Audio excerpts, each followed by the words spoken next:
What's up, Cowboys Nation? Here we are again.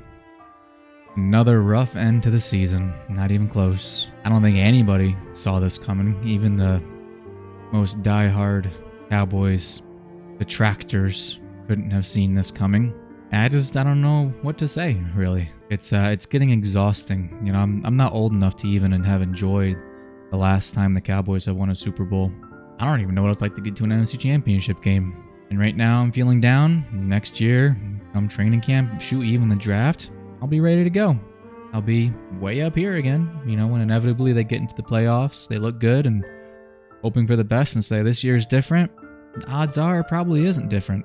Everything lined up for the Cowboys this season, and I made a video a few days ago about this. Everything lined up. They got home field advantage. I mean, it was like magic. Home field advantage.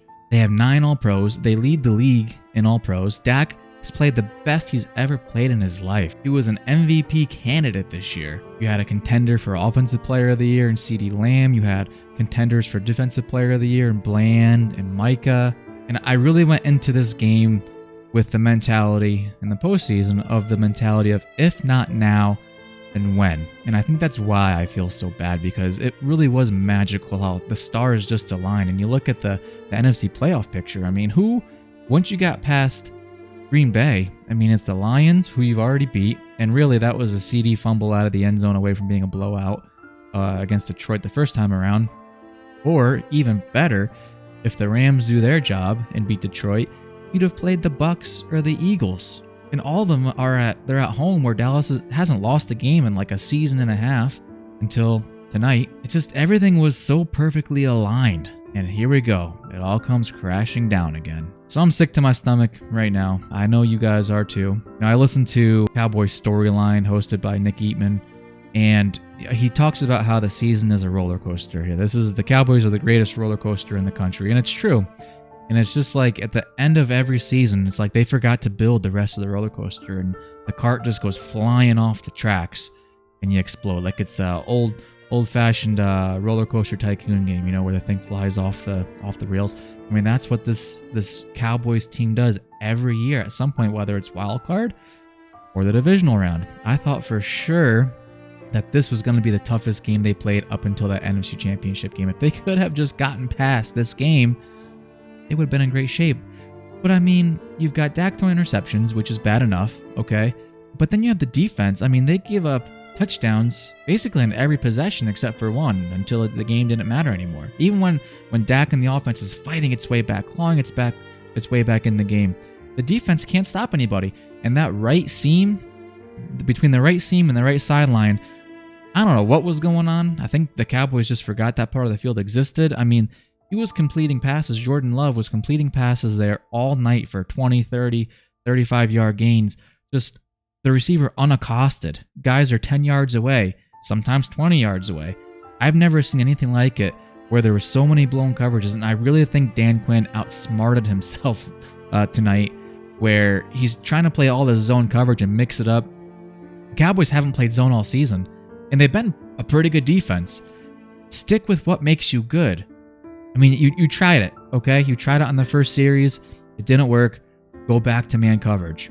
And by the way, can I just say, when Deron Bland committed holding on that first series after a big Cowboys play, it was going to be 3rd and long, I had a bad feeling at that point, because we've seen that every time Dallas has gotten blown out this season, it's been because of, or at least the snowball gets rolling because of mistakes on the defense, self-inflicted wounds like drive-sustaining penalties, or the special teams.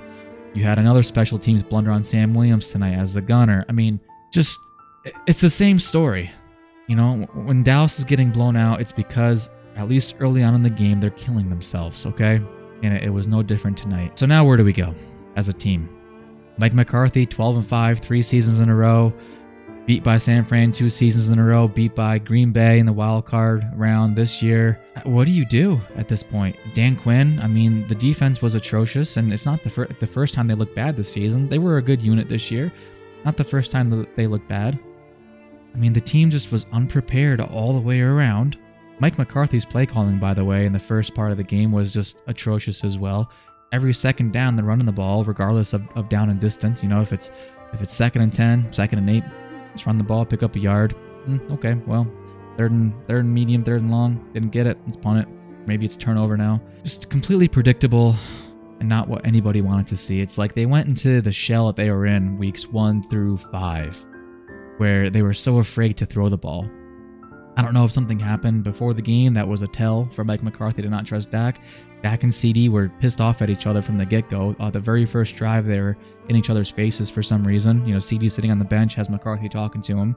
I mean, the team just looked like it was a mess. Who knows what happened off the field to maybe cause some craziness, but I'm sure we'll never find out really about that. I mean, this team was just completely unprepared. So what do you do with Mike McCarthy? What do you do with Dak Prescott? What do you do with Dan Quinn? Dak Prescott, going back to him, he's owed $60 million next year. His cap hit is just extraordinary. So does Dallas eat that cap hit? Let him ride out that last year on his contract? If they cut him, I think the cap hit is somewhere around $35 million that they just have to eat. So I don't know if that's really an option. I mean, they're almost forced to re-sign him to get a lower cap hit. Otherwise, talent elsewhere down the trough is gonna walk. So what do? They've kind of cornered themselves with the restructures and how Dak's contract works. So what do you do with Dak? I'm not saying I want to cut Dak. I don't know what I want to do with Dak. I'm emotional right now. I'm in my feels right now, as they say. And so I'm thinking a little crazy. I'm going to need a couple days to calm down and really process what's going on. But I mean, it's questionable what you do with Dak, McCarthy, Dan Quinn at this point. You know, even guys like Micah. I mean, where's he been the second half of the season? You know, he played pretty well in a couple games down the stretch, but I mean, his sack numbers disappeared. He got 1 sack in the final handful of games this season. I haven't gone back and looked at the stats, but his sack numbers disappeared. Now, obviously, he's getting tons of pressure, so there's value in that. He played against the run against the Lions really, really well, so there's value in that. And I'm not saying to get rid of Parsons at all. That's insane. First off, he still has time left on his contract. Second off, he's an absolute beast of a player, and I'm not saying to get rid of him, but he's somebody who kind of disappeared into the ether a little bit second half of the season, and he really had no impact on the game tonight. I mean, nobody on the defense really did their jobs tonight, and that goes for Micah Parsons as well. They started the game out really well. DeMarcus Lawrence, first 2 out of 3 plays, just gobbled up the run game, and wow, did he look good the first 3 plays of the game. And then he disappeared. I mean, I don't have any answers right now. I'm just running through everything in my mind of what happened, and this team is just pitiful tonight. That's what it is. So another year, another disappointment, and let me know what you guys think. If you feel like blowing off some steam in the comments, let me know. If you want more Cowboys content, you probably sick to your stomach right now, but hit that subscribe button if you want to feel bad with me. And as always, guys, catch you later. Hey, this is a test of how great we can be, right?